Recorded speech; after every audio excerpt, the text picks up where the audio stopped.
તમે જોઈ શકો છો મિત્રો કે સરથાણા વિસ્તારની અંદર જે જગતનાકા પાસે આપણો બ્રિજ આવેલો છે, એ બ્રિજની નીચે આરામથી જે મેયર આવાસ આખું ઉભું કરવામાં આવ્યું છે, દબાણ ઉભું કરવામાં આવ્યું છે, ત્યાં એક વ્યક્તિ સુતા સુતા ગાંજો ખુલ્લેઆમ વેચે છે.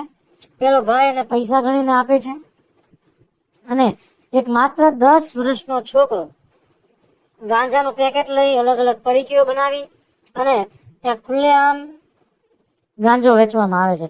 અમે અમારી ટીમ દ્વારા નજરે જોયું, જ્યાં સામે વ્હાઈટ શર્ટ પહેરેલો ટી શર્ટ પહેરેલો છોકરો છે એને પૈસા આપી નીચે જે ખાટલા ઉપર સૂતો છે આરામથી, બરાબર, એ બ્રિજ નીચે સૂતો વ્યક્તિ ત્યાં ગાંજો વેચે છે.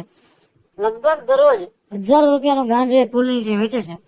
દારૂ થોડીક જ આગળ જાઓ તો જુગાર રમાય છે ખુલ્લેઆમ. આ બધી જ વસ્તુ ખુલ્લેઆમ તંત્રની રહેમ નજર હેઠળ થાય છે. આપણે આપણા વરાછાને આ દૂષણ મુક્ત, દબાણ મુક્ત બનાવવું છે. વધુમાં વધુ લોકો સુધી શેર કરજો, કારણ કે આપણે સૌ જાગૃત થઈ અને બ્રિજના દબાણને દૂર કરવું પડશે. વેસુની અંદર જેવો ચોખ્ખો, સારો, સ્વચ્છ, સુંદર બ્રિજ છે, એવો આપણે વરાછામાં બનાવવાનો છે. જય હિન્દ, વંદે માતરમ.